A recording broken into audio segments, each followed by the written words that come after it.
melepaskan timun emas, Mbok Sirni dan suaminya memohon kepada raksasa untuk raksasa datang 2 tahun lagi.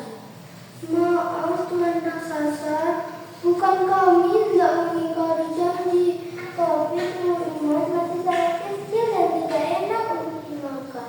Datanglah 2 tahun lagi, ia akan semakin enak dan besar untuk dimakan.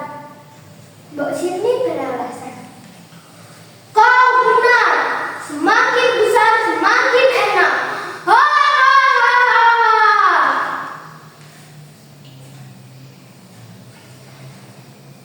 Hari demi hari berlalu, waktu yang dijanjikan semakin dekat. Mbok Sirni dan suaminya semakin tidak rela untuk melepaskan timun emas. Suatu hari, Mbok Sirni bermimpi. Dalam mimpinya itu, ia harus menemui petapa di Gunung Gundul. Ia lalu menceritakan mimpinya itu kepada suaminya. Coba kita cari saja petapa di Gunung Gundul itu, Bu. Siapa tahu ini adalah petunjuk dari sang dewata. Mbok Sirni dan suaminya pun berangkat ke Gunung Gundul. Di sana ada seorang petapa. Petapa itu memberikan 4 kantung berisi timun, jarum, garam, dan terasi. Sesampainya di rumah, ia memberikan 4 kantung tersebut kepada timun emas.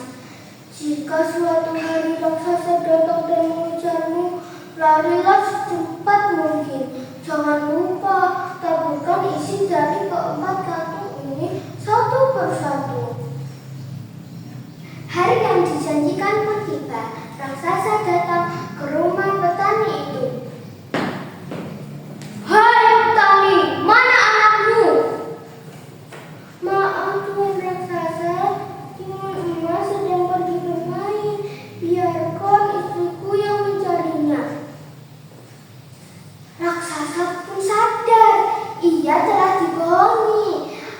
Saat raksasa sedang kalap, ia melihat gadis yang sedang berlari di kejauhan.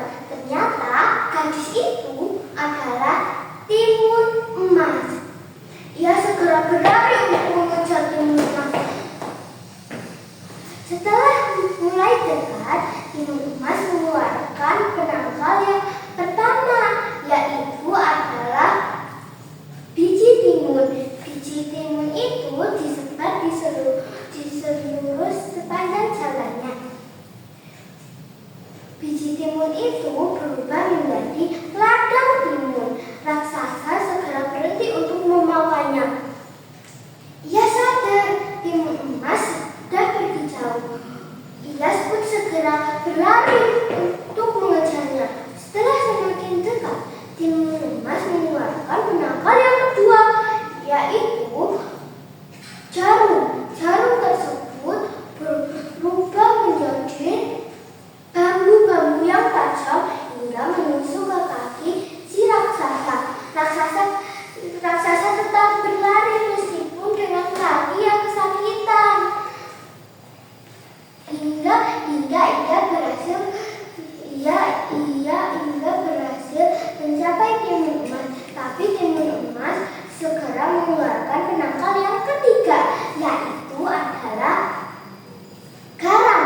Garam tersebut berubah menjadi lautan yang luas. Raksasa pun berenang untuk menggapai timun emas. Hampir saja ia kelelahan dalam berenang itu, tapi ia segera mencapai ujung. Raksasa segera mengejar timun emas lebih kencang lagi. Tangannya bahkan hampir menggapai timun emas.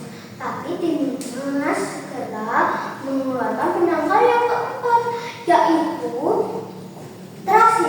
Terasi tersebut berubah menjadi lautan lumpur yang semakin raksasa bergerak, semakin ia terjebak ke dalamnya. Ternyata lumpur tersebut adalah lumpur hidup. Raksasa pun tenggelam dan mati. Timun Emas pun berlari ke rumah kedua orang tuanya. Pesan moral, bahagialah, berdoalah, dan berusahalah jika kita sedang dapat cobaan. Sekian, wassalam.